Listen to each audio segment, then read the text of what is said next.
appreciate you joining us here this evening for another Live Behind the Barricade. I think this is probably our third installment of it. And like we said, as long as you all keep dialing in, we'll keep doing these. We're going to pause for just a minute, and we're going to let our participant count click up as people log in. So if you could just bear with us for a second, our participant account is climbing still rapidly. So we'll give everybody just a minute to get their audio and their video straight.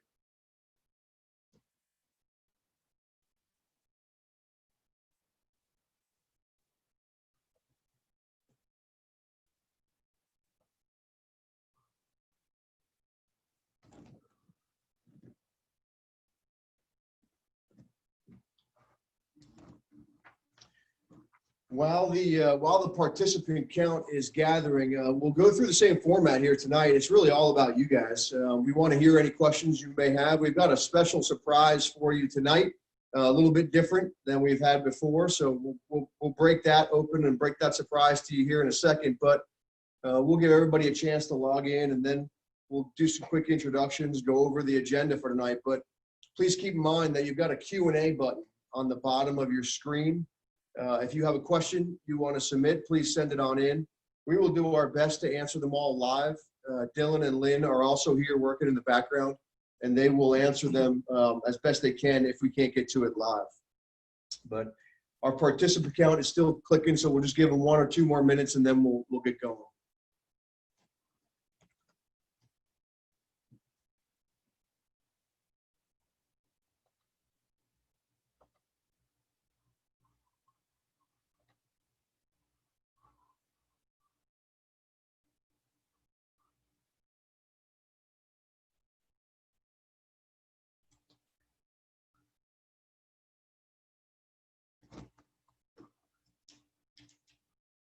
All right, it's about 3 or 4 minutes after the 6:30 time frame. So in order again to value your time, we'll get started. As our participants add on, they can just jump in as they need to. Again, this is our third installment of doing these, and again, our participant count is up in the hundreds again. It's closing in on 140, 150 again. So again, I would just say you're clearly telling us that you enjoy these, and when you can attend them and they're convenient for you, we're happy to do them. If you've noticed, we moved them around a little bit. We did a Wednesday, and I think we might have done a Tuesday, and now here we are on a Thursday. So we're trying to make them as different as we can to make sure we're catching everybody. But we appreciate you joining us tonight.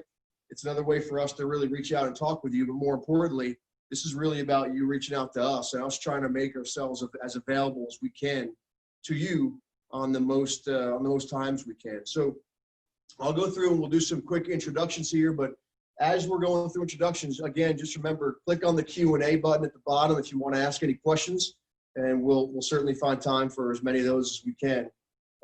Going around the screen in the order that I can see people, we always make you go last, BG, so why don't you lead us off today? Do you want to? Hey guys, glad everybody's safe and sound. We appreciate you coming out here today and putting up with us and listening to us, but it's a lot of good stuff going on. And the ESS side is rocking and rolling. It's growing by the day. And Sean and then we'll talk to you a little bit about some opportunities there. But I see the end. I'm telling you, it's coming. I'm the glass half full. We'll be out high-fiving and shaking hands in the next 6 months. I firmly believe that. And maybe not shaking hands, but bumping elbows and being able to see you face to face, because I miss all of you, and I can't wait to get this thing cranking again on the event side. I'm gonna hold you to that, and if you make that happen, I'll vote for you for governor. I promise. I promise, BG. So the surprise is we're gonna surprise you a little bit. We have a guest with us tonight. It's a longtime member of our event staff team here in the Eastern region, but Deb Sampson-Fisk is with us tonight. You can see her on the screen. She's here for a reason, and we're going to let her get into that reason here in a little bit. But Deb, do you want to say hello to everybody real quick first? Hey, Deb, you're on mute. Sorry about that. Hello, everybody. Thanks for checking in, and I'm happy to be here this evening. Well, we're glad to have you, Deb. We'll tell everybody the surprise, what you're here for in a minute, but we really appreciate you making time. As you can tell, folks, if you're paying attention, Deb is actually on the job right now down at VCU, so she's double dutying tonight. We appreciate your efforts.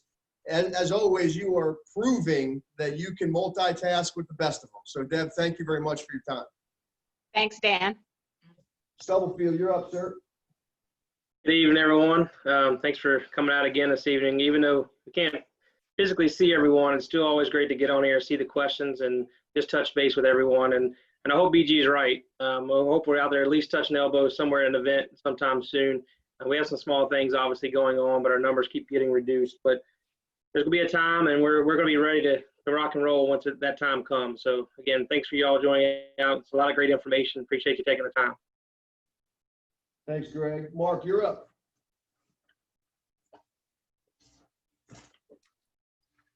Once again, it's just like Greg said, we're really happy to be here to chat with each one of you and give you guys an update and answer questions. And it's truly fantastic to see so many people logging in just to hang out with us for an hour, and just catch up on all things RMC. So thank you very much for coming, and I look forward to chatting with you some more.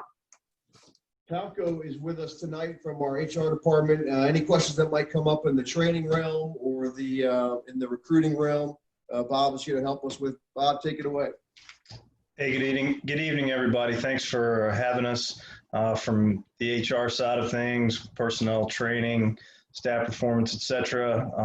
Hopefully, any questions that come in, I'll be able to answer. I think last time we had about 10 or 15 different questions, and I think some of the topic items Dan's going to talk about have a little bit of bearing on that. So I hope we can provide you the information that'll be helpful. Thank you.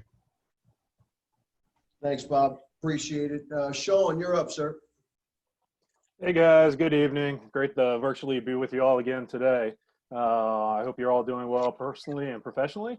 Looking forward tonight. I got some good updates to share with you guys on our external programs, and also provide just some basic reminders of the opportunities that still exist, both in terms of getting hours and money in your pocket during these challenging times. So I look forward to talking to you guys in a little bit. Awesome. I know Dylan and Lynn are working behind the scenes. I'll ask you, Dylan, if you want to say hello to everybody. We might just get a virtual thumbs up, but I don't know. Dylan, it's all you if you guys want to say hello. Wait, I don't think I can give a thumbs up because I don't have a camera. So I am holding my thumb up, though. All right. Bye. Nice to see everyone, and I hope we have a good time.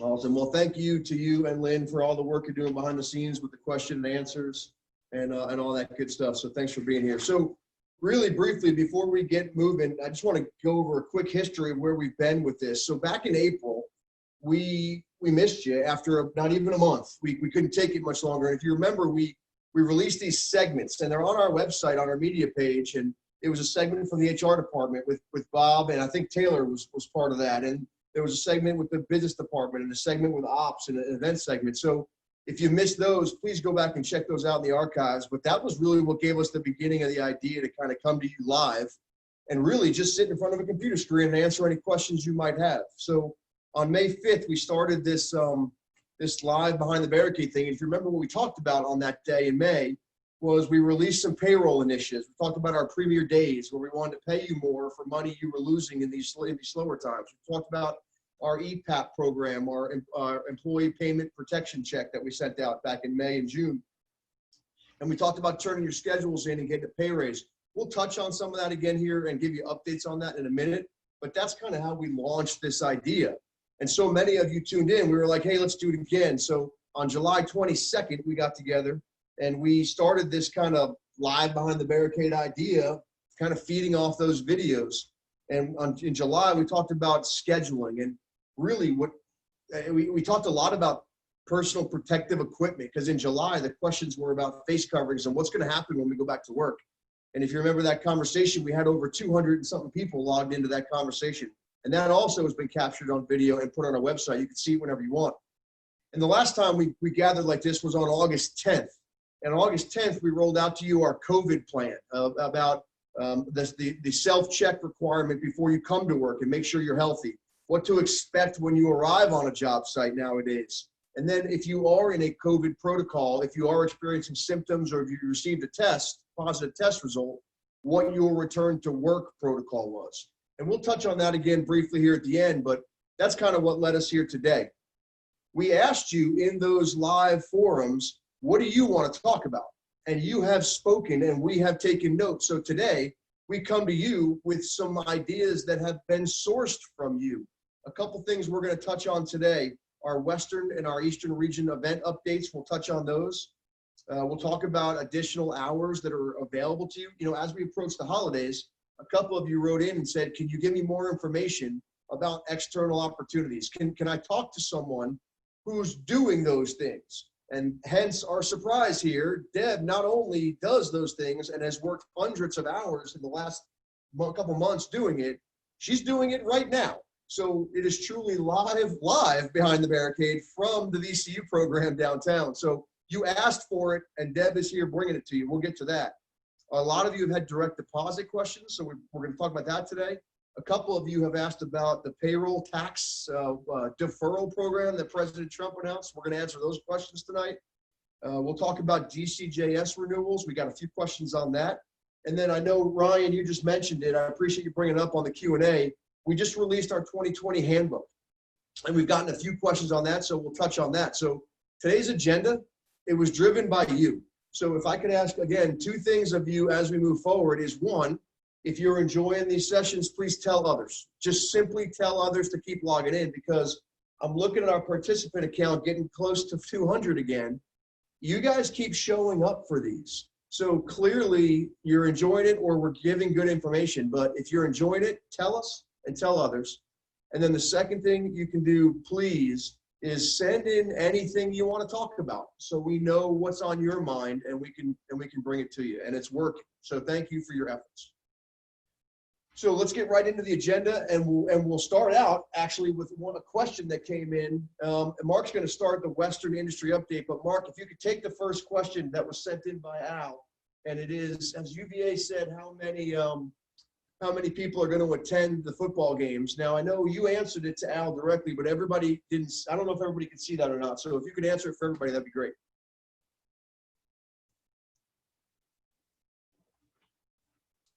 Sure thing. So basically, the governor's guidelines place a maximum number of patrons at 1,000. So UVA is certainly going to follow that guideline. And as the numbers adjust with COVID-19, and then the governor consequently adjusts his guidelines, providing an increase in that maximum, then UVA will consider adjusting that as well. So for right now, the maximum is 1,000 patrons, and we're hopeful that that increases as the season goes on. Awesome, thank you. So, you know, we're just thankful UVA is playing football. We're going to do it as best we can. I know they're taking every step to be as safe as they can. Some of the plans that Mark and Patrick are working on every day with UVA football, they're in depth. Look, 1,000 people in that stadium is not a lot, but there's some safety protocols that go beyond that take care of the team, the participants, and quite frankly, you. And where you're going to enter working a UVA football game is on the complete opposite side of the public, and everything's being spaced out in a safe way, as safe as possible. So more updates on that to come as UVA finalizes their plan. But Mark, I know you've got some Western updates. Go ahead and take those if you can. So picking up more on what we talked about with UVA football, Patrick and I have been meeting with the athletic ops team pretty regularly. In fact, we met with them yesterday. We're meeting with them tomorrow. And we're going through all the posts, and we do have a significant number of posts that we'll be covering for UVA football. So if you are signed up for it, please keep that commitment in your calendar, right? So going into some of the other things that people have been asking us about, starting with Olympic sports over at UVA. A lot of people are asking what's going on. I haven't seen a schedule. It's not on StaffMate, not on the website. And that's because the ACC is still reviewing the dates. They want to make sure everything's buttoned up before they give their approval. With that said, we have gotten permission to release 2 or 3 games early in the season for men's and women's soccer combined.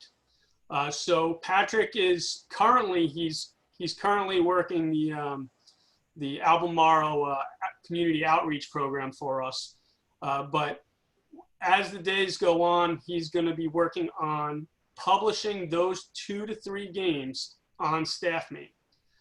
So please keep your eyes peeled, check StaffMate regularly. If you're interested in working UVA women's soccer or men's soccer, definitely be on the lookout for that. And then a little bit later, maybe in a week or 2, we'll be releasing the rest of the schedule as the ACC approves it. Let's see, the next topic that I wanted to cover was the AUBC. So if you have been checking StaffMate, you'll see that several AUBC monitor shifts have popped up on there. If you're unfamiliar with that abbreviation, the AUBC is the new arena at JMU. And the construction on that arena is moving along right on pace. But with that said, they've asked us to provide some coverage monitoring the arena in the evening and through the overnight. So if you're looking for some shifts, if you're looking for an opportunity to get involved at the AUBC, become familiar with the venue, and kind of join in on the excitement of a brand new arena opening up, I suggest you go on StaffMate and look for those shifts. We have a few shifts left open next week, and we also have a few additional ones throughout the rest of the month. And this is going to be on an ongoing, process until the venue is ready to open up. So I can expect this to go into October, maybe early November. All right, so please take a look at StaffMate for those shifts. The last topic that I want to cover is something that we've talked about before, and the nice thing is we have Sean on here, so he can kind of talk more about it as well. But for the last few months, we've offered Western Region event staff the opportunity to work external support shifts. And a good number of staff have stepped up and said, yes, I want those hours, right? With that said, not everybody is necessarily up for or willing or wanting to work an 8 or a 10-hour shift. And I can understand how that might be a deterrent, right? If you can relate with that statement that 8-hour shift or a 10-hour shift is not for me, well, we don't want you to miss out, right? So what I'd like you to do is, if you are interested in working external shifts and you would like a shorter shift, just reach out to Patrick. Send them an email. He's not going to publish a 4 or 5 hour shift on StaffMate for external. But if you reach out to him, he's going to meet with Dave, and they're going to carve out a niche. They're going to attempt to carve out a niche for you where they can get you on a shift that might be 4 or 5 hours. So if that is interesting to you, please reach out to Patrick. I can't emphasize as much how awesome these shifts are. They're really enjoyable, especially since you're making a really positive impact on the Charlottesville community by working these posts. And it's definitely a fun time working with the external crew. I think that's all I have for now, Dan. Awesome. Thanks, Mark. Mark's closing point there about working external shifts while you're a member of the event staff is a great segue for us into our special guest. And then eventually, after Deb's done speaking, I'll throw it over to Sean to talk about any new updates in the external division. But a couple of points I want to make, and then I'm going to throw it over to Deb. Really one key point. Between now and when this started earlier in the year, this number might blow you away of how many of your peers, how many of your friends, how many members of our event staff team have been taking the dollars available to them in external because the event dollars just aren't there. This is going to blow your mind. Just in the East, just here, I just had a second to just glance at it.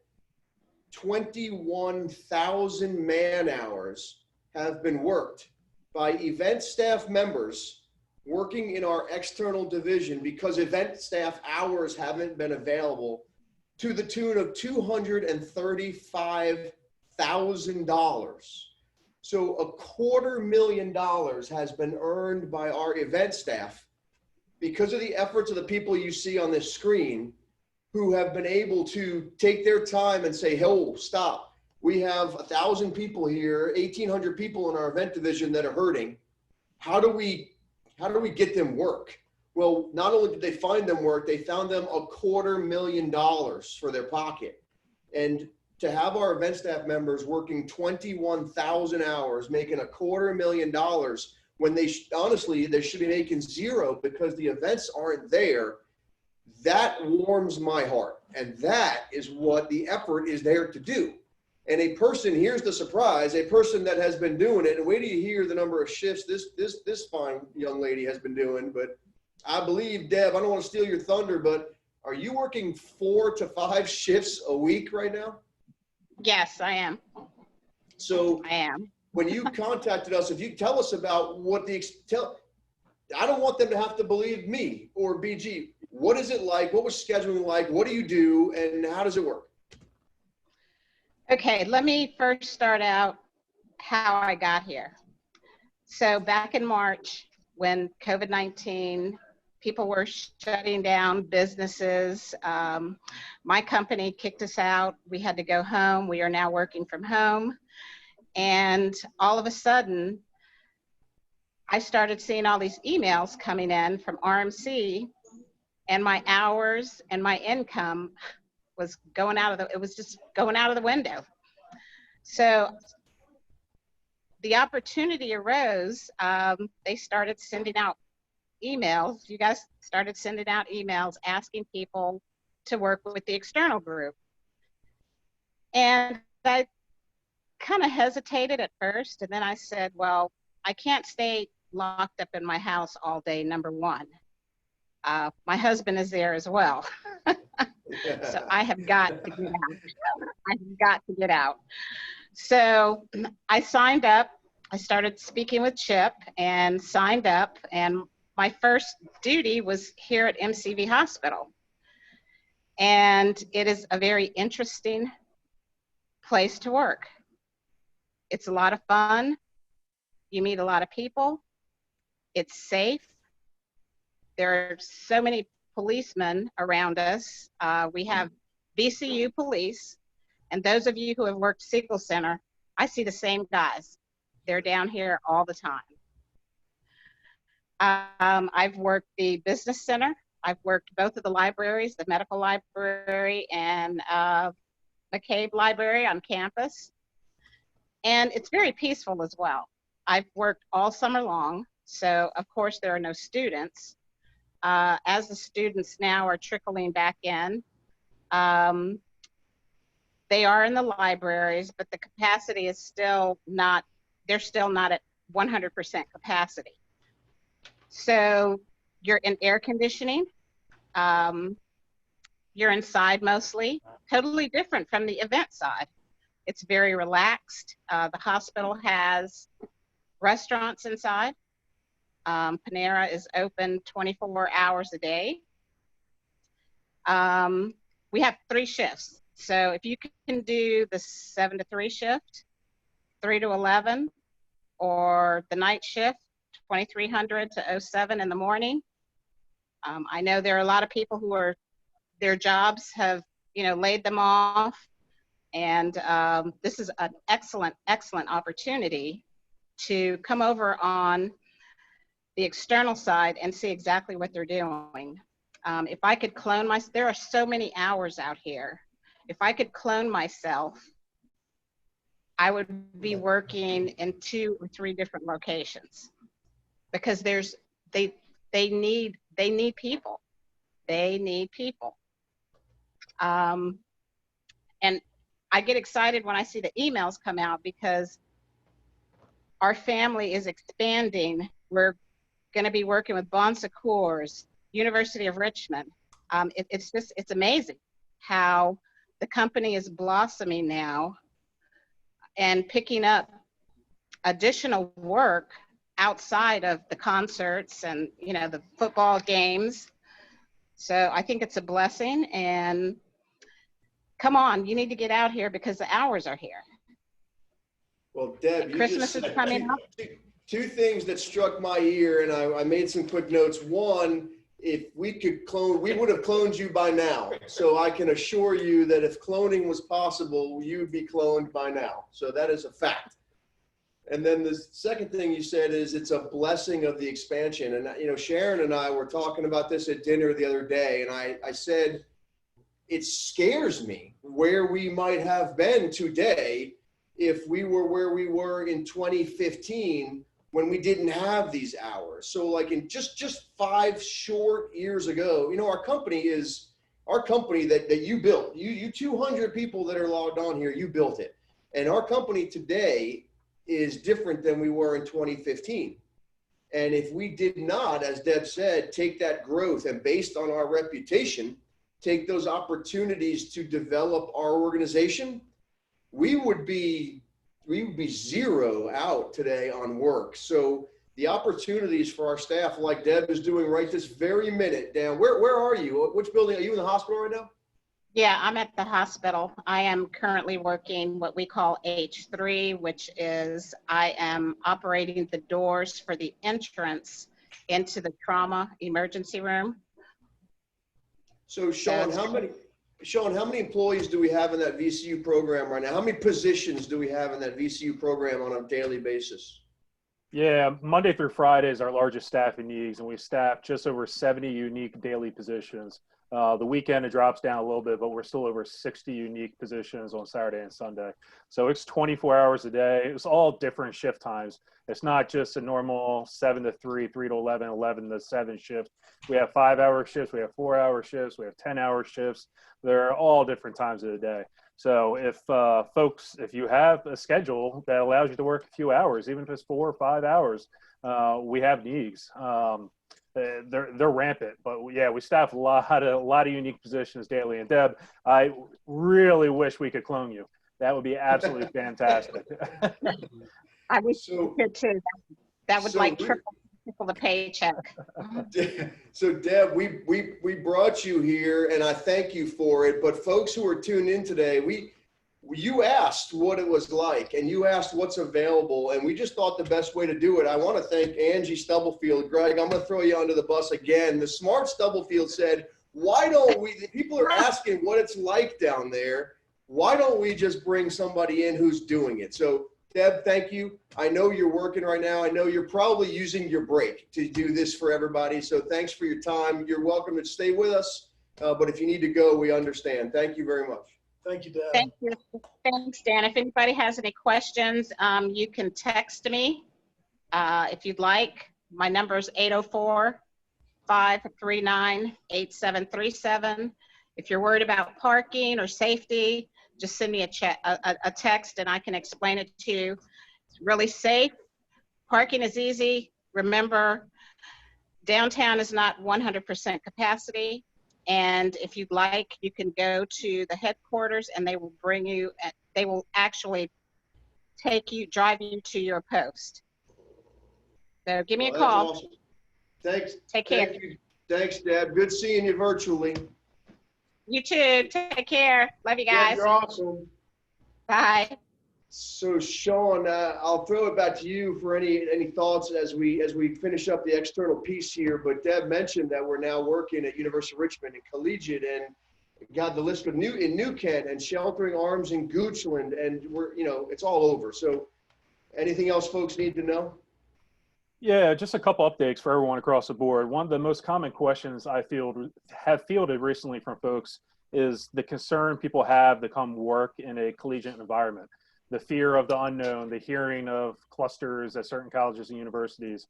I personally feel that it is exponentially more safe to work in an environment on a college campus than it is going into your local grocery store or Walmart. The precautions that all the colleges and universities are going through right now to ensure safety and sanitary conditions, it's impressive. Between the cleanings that occur every single day, multiple times a day, the schedules they have, to the requirements that people need to wear facial coverings everywhere, to having portable hand sanitizer stations everywhere, portable hand washing stations everywhere. They've done a good job. There's going to be clusters places, there will be, but the positions that we are working, we don't have direct exposure to large groups. All of our positions, we've also been working with our clients where we have a clear separation between the individual and yourself the best we can. So it's not a scary environment. the work in with these college accounts we have right now. So some of the updates I have for you guys, I guess I'll start with the East and then move to the West. We are at full speed with all of our accounts. Students are back in school now, both for our collegiate accounts, our high school accounts. So we have our current staff models in place that will serve us through at least the end of the first semester until we get into the winter break, unless colleges and universities change how they're doing classes because of the virus. The one thing that we have learned based on last spring is once students are actually on campus, and if they do need to shut school down for a period of time and make kids go online, it actually increases the needs that they have for security. So even if, let's say, VCU goes offline and goes all online classes, our needs will go up exponentially. About 30% the needs go up. So the model we're in right now is a lot bigger than where it was this time last year. Like I said before, just at VCU, 70 unique daily positions we have to staff. That's a lot of folks we need every single day, 7 days a week. We have our own in-house team of about 120 officers that work for us at VCU that work exclusively in the external division. But man, we rely on the event department, the event division so much, not only VCU, but all of our different markets. There is no way we could be doing what we're doing right now without the continuous support we're receiving from the event division. Our needs have expanded so much recently that we have started hiring again in both our Western and Eastern areas for our external programs. So if you have family members or coworkers that may need a different career path right now or may need a little help, tell them to get it in an application. We're doing interviews virtually. We're doing our training. Half the training is going to be virtual. We have a couple training dates coming up established. So the need keeps expanding. And the need we have right now is even more than what the event division can provide. So we need to bring in some more folks to the RMC family. So as you start seeing some of these new folks and new faces around, don't get nervous that your opportunities are going away. It's quite the opposite. As we continue to grow, we need more than we have available, which is why we need to hire some additional folks right now. So in the East, to kind of close out some other areas, we're full steam ahead everywhere. Collegiate, the students are back there. We're providing additional daily support there to help. They have different entry procedures for their students. They have timed entries for carpool lanes, so we're providing a lot of additional support out there. We're back online at the University of Richmond. We're providing support right now at the library. We're providing daytime support and evening support at the library, which is a little different than what we did before with just overnight coverage. They're actually closed during the overnight hours this semester. We're also going to be helping U of R with some specialized kind of positions with helping ensure classrooms are locked up and also checking on some of the alarms they have on campus. So those will be coming online here very soon. Our positions down in New Kent, we expanded down there. We were one officer 24 hours a day there. That doubled. We are now 2 officers 24 hours a day there. Our SAI program, we have 2 officers that work 24 hours a day, 7 days a week there. We're still staffing a property for the Wilton companies. We're providing some security at one of their commercial properties. So there's a lot going on. So if you live in the RVA area, Tidewater area, there's a lot of opportunities for you. So I know we've told you guys multiple times before, you've seen the countless emails that have went out. We understand how fluid things are right now. Your job situation might have changed since the last time we talked to you. Just remember, we have opportunities, we have hours, we'd love to provide some assistance to you.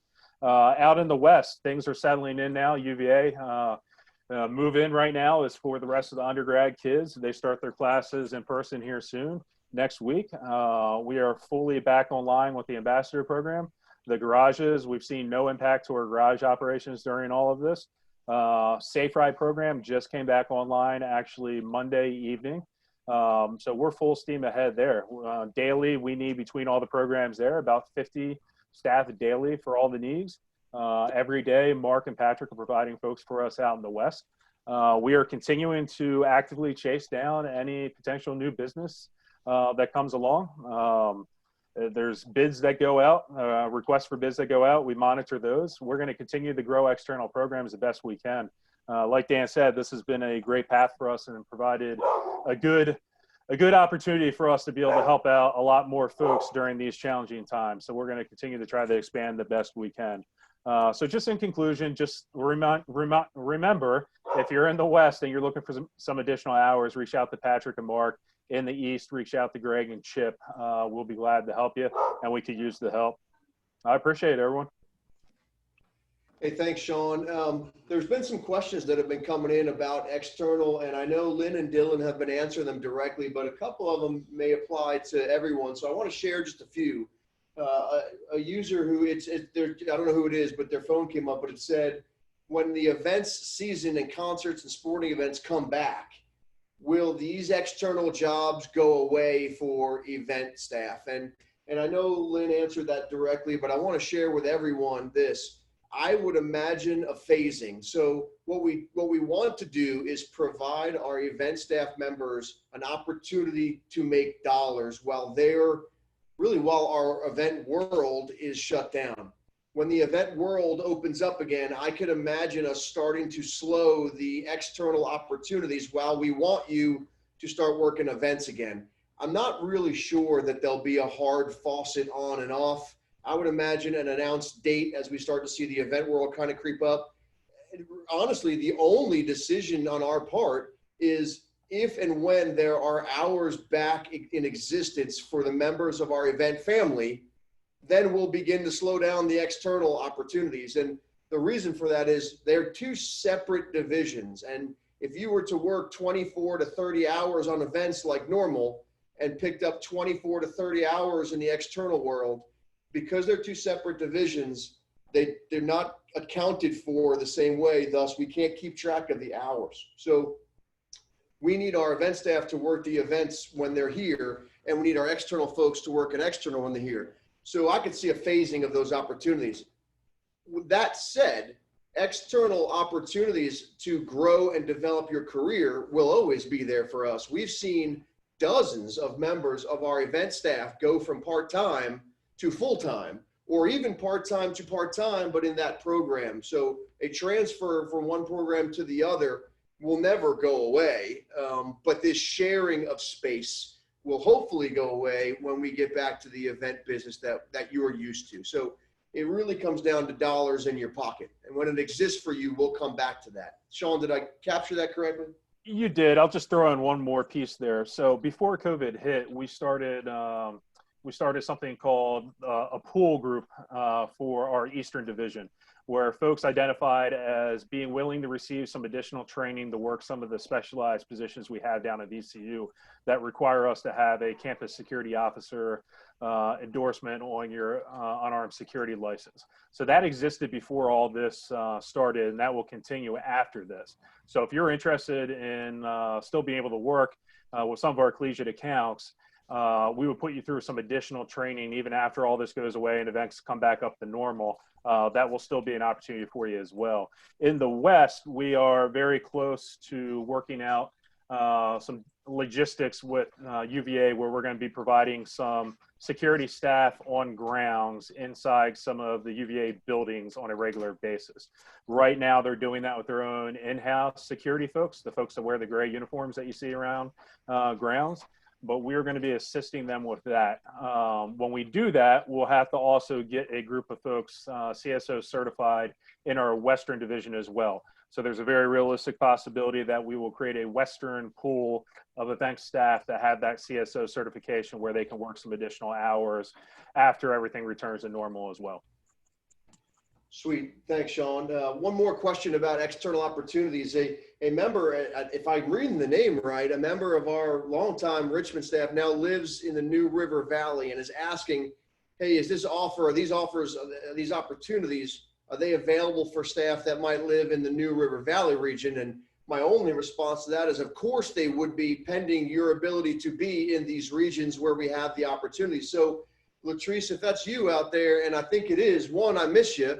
And two, if you have the opportunity to be back in this region, in Richmond or in Charlottesville or in Harrisonburg with the opportunities Mark just mentioned, certainly the opportunities are there for you if you have the ability to be here for those days that those shifts are available. These opportunities are available to all members of our RMC family.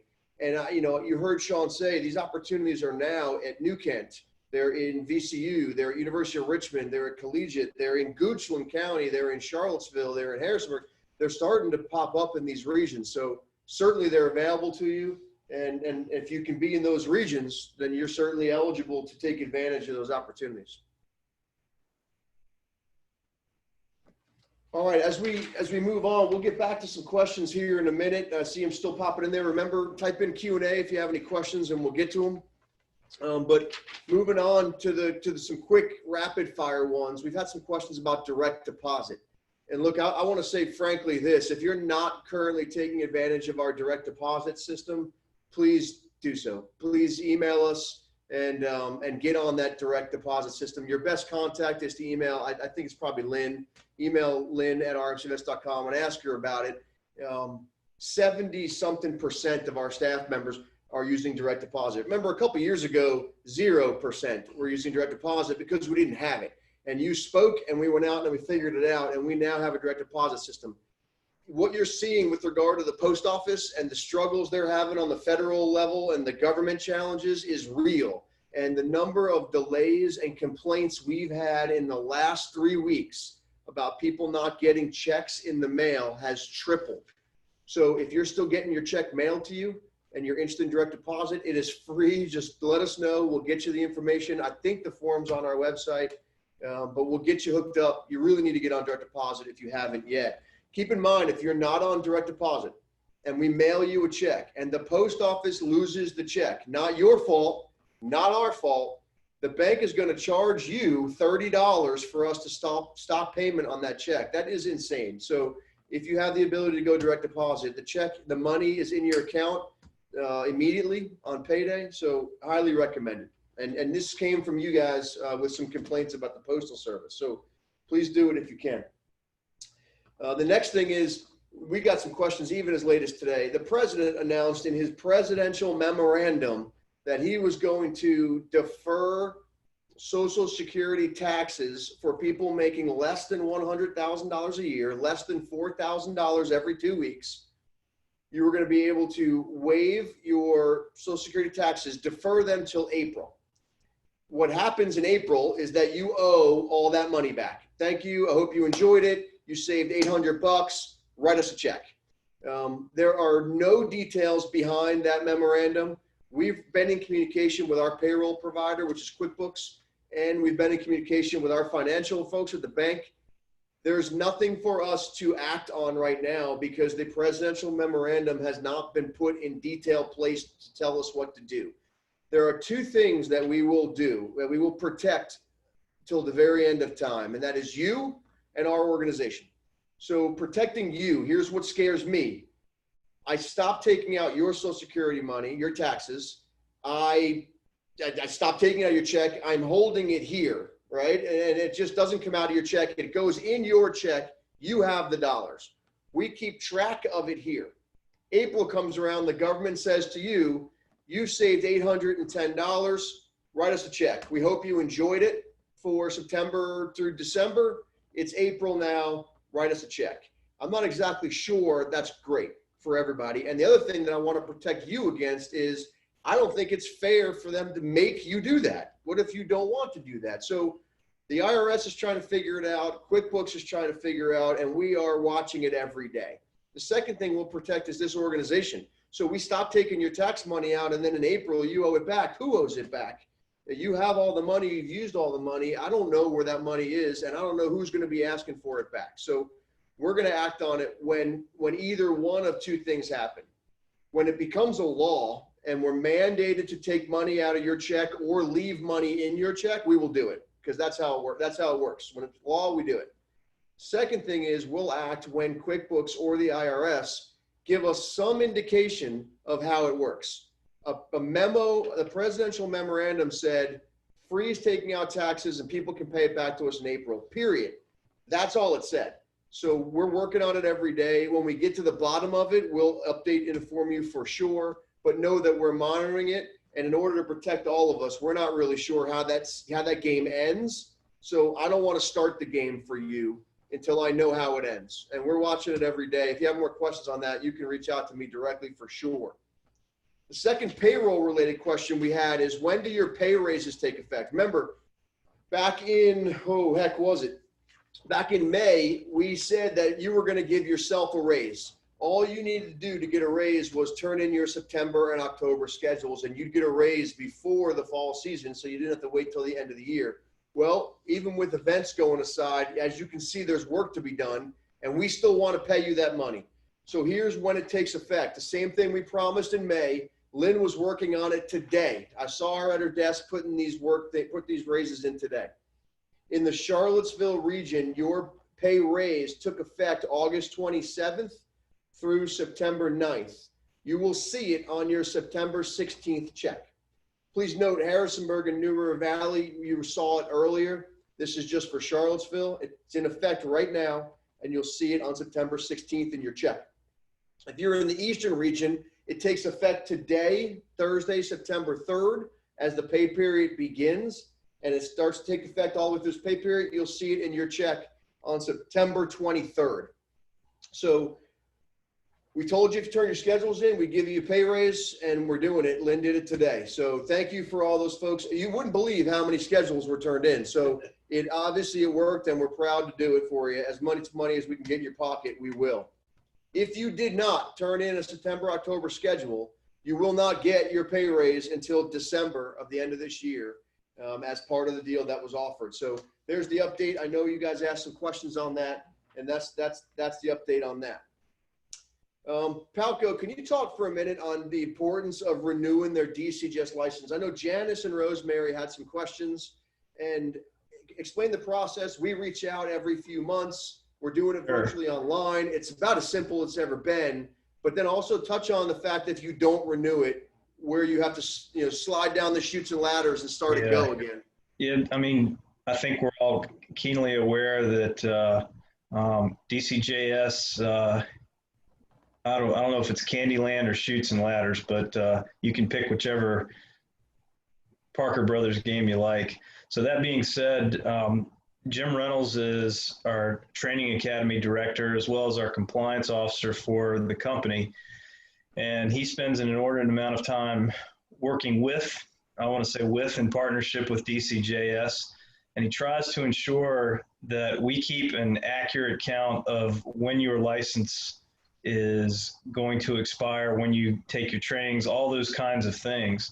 And we try to, starting about 60 days ahead of time, let you know that if you are going to expire at the end of August, we'll probably call you May, June, start talking to you at that point and give you the opportunity to sign up for an in-service class. Now, we were granted the ability to do our in-service class curriculum virtually. There are only 2 schools in the state of Virginia that were granted access to do that, and we were one of them. So with that said, it's really easy class. It's the same material that you get when you go to any O&I in-person class, and CT's done a great job building the curriculum. But the part that's can be a bit concerning is trying to reach out to the folks repetitively, and you're going to get at least probably close to 3 contacts in the process of getting into a renewal class. So if your date of expiration comes up and for whatever reason you've had to postpone it, you had family issue, work issue, whatever it is, we try to offer a multitude of different classes that will work for you. We've taught, I have the list around here somewhere, we've taught probably 30 to 35 different classes over the past couple of months, trying to provide opportunity for external security services in service as well as event in service classes. And finally, if you get to the point of where you pass that certification, then you have 60 days in which to pay an extra $17 and you can renew. If you get past that 60-day mark, then unfortunately DCJS will decertify your O1E registration, and then you'd have to repeat the entire course of the O1E class. And that's certainly not optimal for anyone's position. We want to keep you in the family. We want to keep you working and available to work. Sean articulated the needs in the program, so there's certainly opportunities to work. But if you are having problems navigating any of the email conversations, or if you're not a technology person, you need to just call us. We'll get you in a class. We just got to make sure that we get your contact information updated and that you make yourself available for a class. Cool. Thanks, Bob. I think one of the key pieces there is if you're working a lot right now, renewal makes sense to you. I get it. But what we're trying to avoid is when we call you to renew, when Jim reaches out or when you get an email from us to renew your license, please do not do this. Well, there's not a lot of events right now. There's not a lot going on. I don't see the reason to renew it. Because if it expires, I love our entry-level class, and we do the best job, I am convinced, in the world at training folks on how to do the job.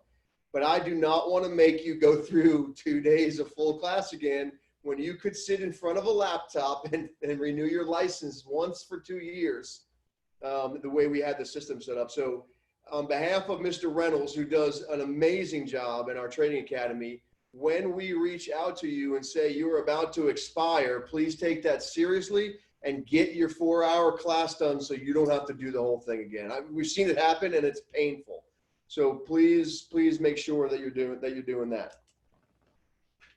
Bob, thanks for the update there. A couple questions that rolled in. I want to bring one up. For example, it came in for, I don't know who it is, but it said, what about in the Tidewater area? What opportunities exist? And I know we go to the New Kent example, but sometimes New Kent is a little bit of a reach as well. And I would say this, if you're in the Tidewater area and you're on this Zoom call, reach out directly to Brett. He's going to know the most about what opportunities he has. And if you tell him what you might be looking for, in the back of his mind, when an opportunity comes up, he's going to know who to reach out to. So I know there's some small things he's been working on, and I hope that those are enough to hold over the people who are looking for hours. But certainly if New Kent and Richmond isn't a stretch for you and you need the hours, Brett can help you get hooked up with Chip as well. So I want to make sure we address that question live as well and get it answered.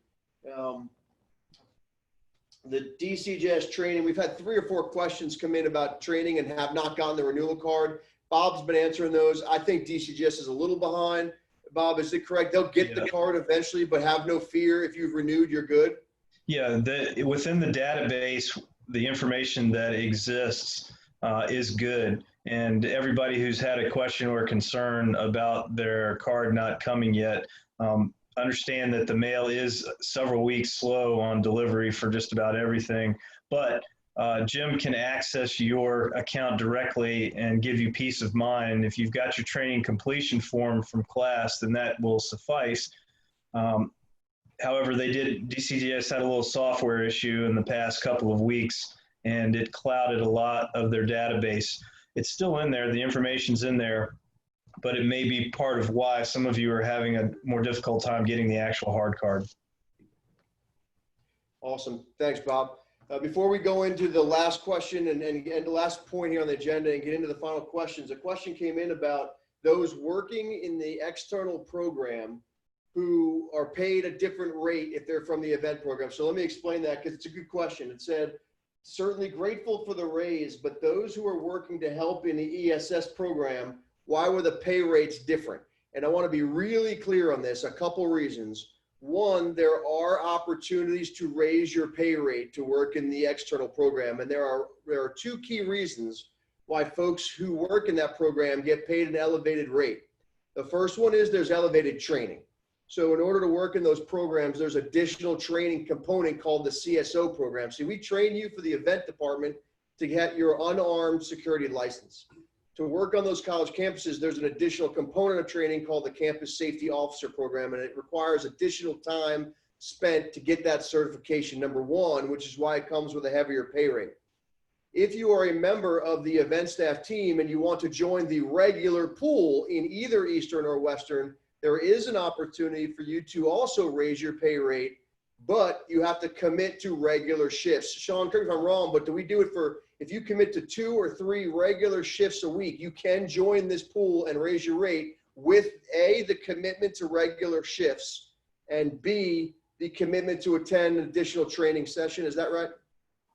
That is correct. With the CSO training, we're thinking we're only going to be able to do that one in person, which is why we haven't offered that recently.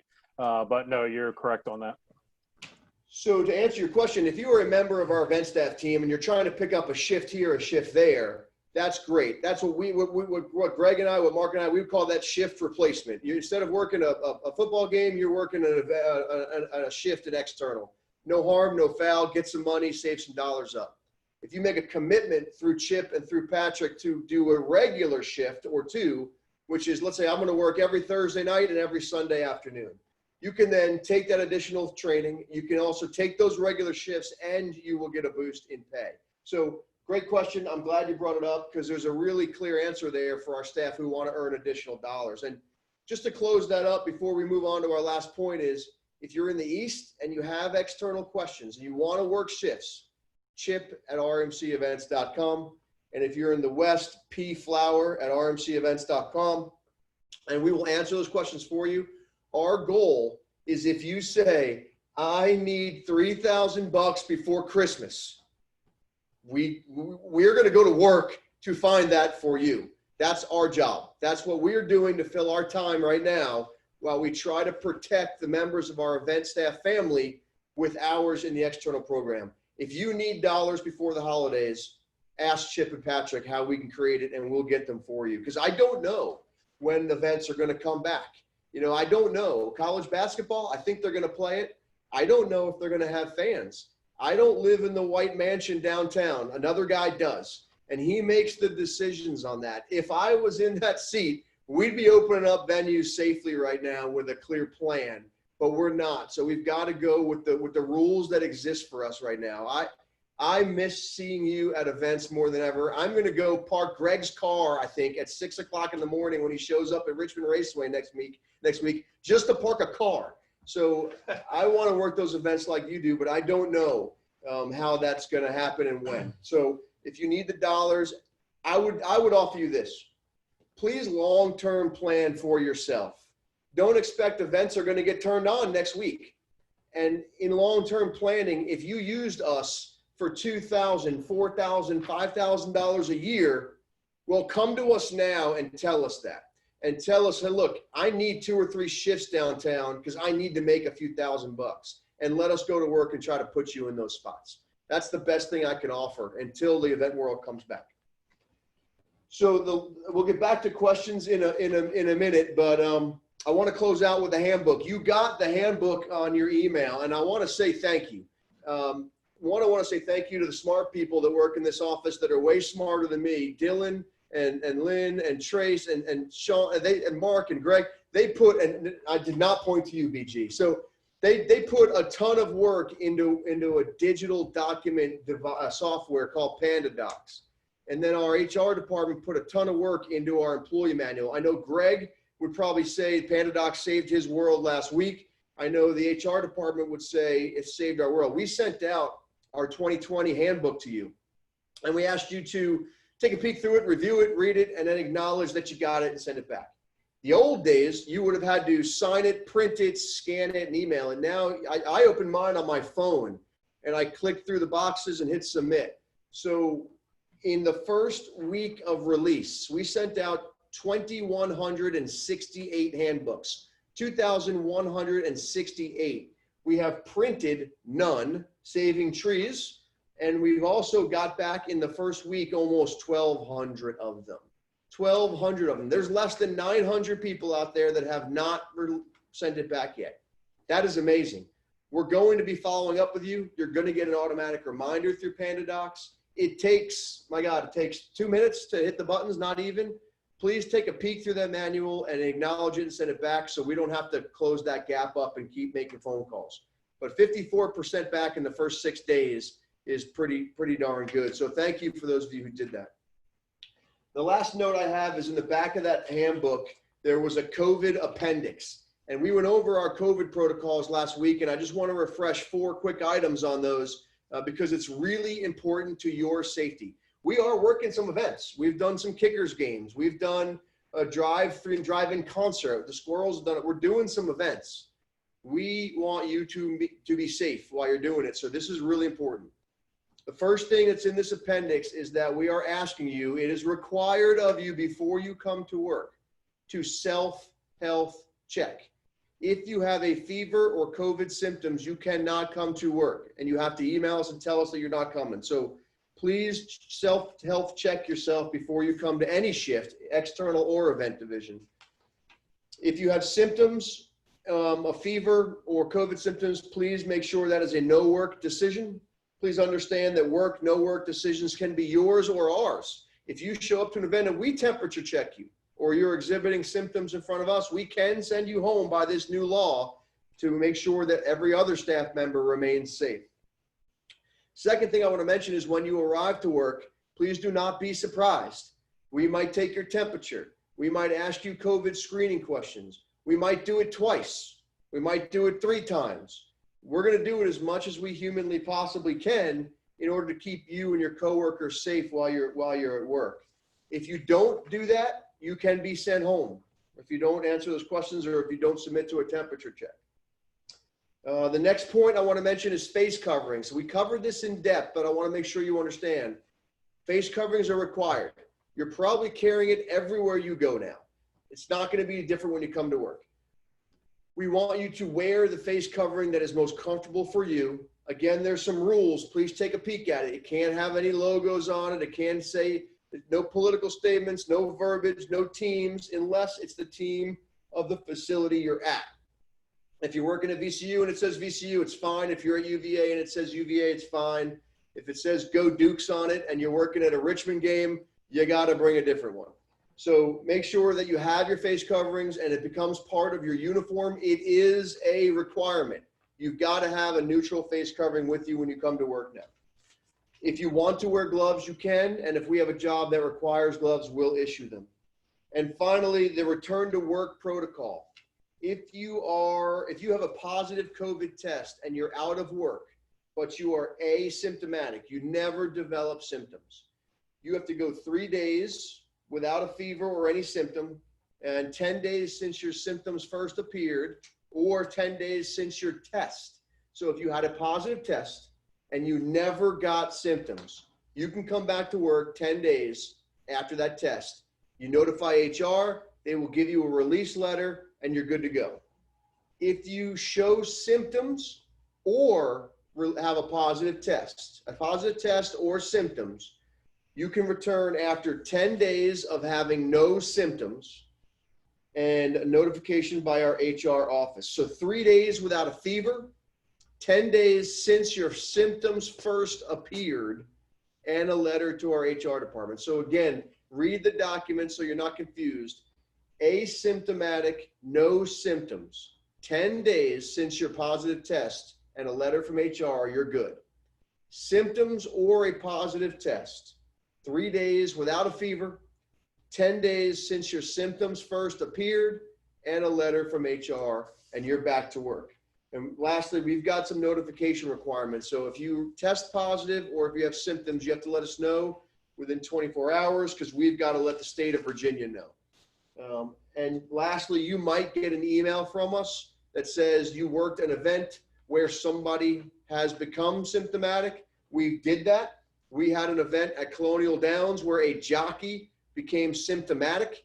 We notified, was it Palco? Was it 8 of our staff? Is it 8? 13 total, I believe. There's the lucky number 13, which is why it happened. So the jockey had symptoms. We had notified 13 of our staff that they were in the presence of an individual who became symptomatic. So there's work that happens behind the scenes. And that is my review. So really quickly, I'm going to scroll through these questions. BG, do you have anything? And then we'll go around and we'll answer any last questions. If you have any, send them on the Q&A. No, I'm good, guys. Thank y'all for being here again. This is great. It gets better each time. And it's coming. I don't know when, but we're going to get back out there and do our thing on the event side. But in the meantime, there's so many great opportunities. And I've been all around downtown. Everything that you can work down there, it's the same thing we do every day. Engaging, being nice, saying hi, and just being there as a visual deterrent. So whatever you guys need, let us know. And I can't wait to get back out there at the Siegel Center and at University of Richmond with my VCU mask and just have a great time. So thanks, BG. Palco, you got anything for the group? I'll go around. You good? Good. Sean, you got anything else? No, I'm good, guys. Just once again, please reach out if you're looking for some hours. We got the work and we definitely can use the help, and just stay well. Good luck. I know these times are challenging professionally and personally.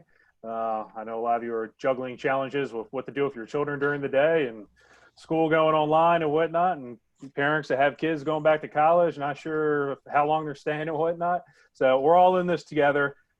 This has given us an opportunity, I shall say, to really think outside the box on a lot of things we do. And I think we've made a lot of positive changes actually as a result. Some of the things you heard today with us utilizing PandaDocs, doing interviews virtually, getting our training programs approved to do virtually. There's a lot of improvements we've made as a result of this. So look at the bright side on some things, but good to see you guys again and look forward to talking to you soon. Mark, you have anything else for us? Sure.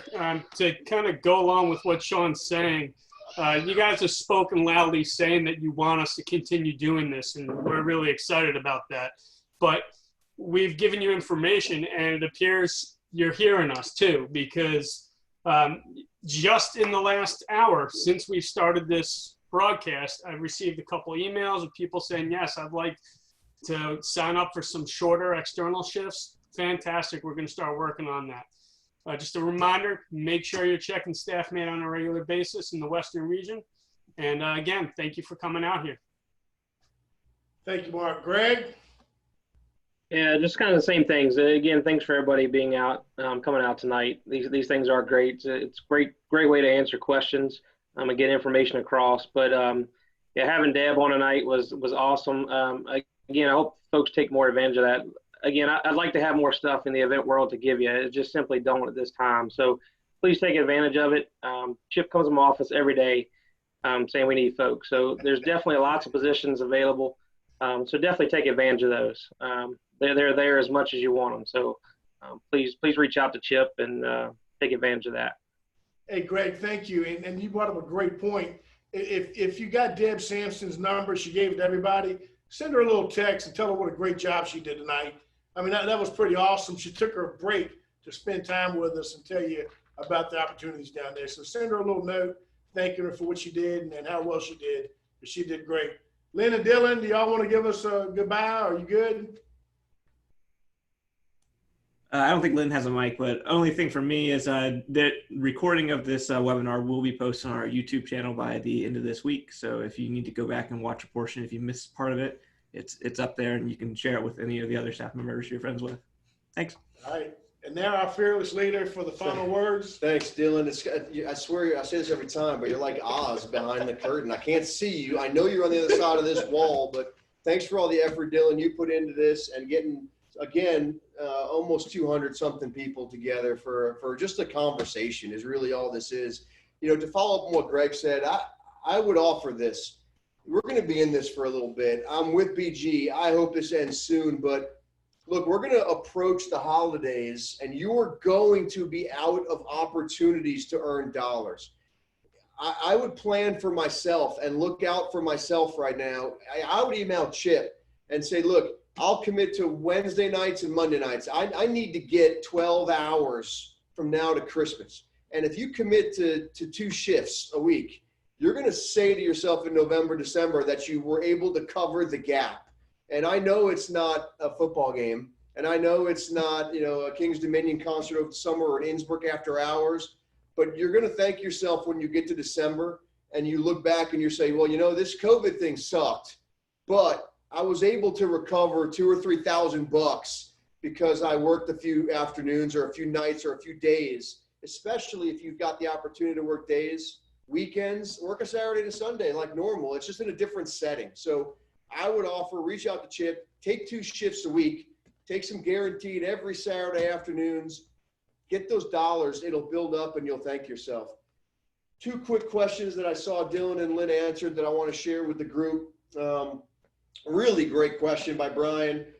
Said, let me clarify, I am a member of that pool and I am making a few extra dollars because I did just what I said. This guy committed to working same shifts in the external pool. So he's making a few extra dollars.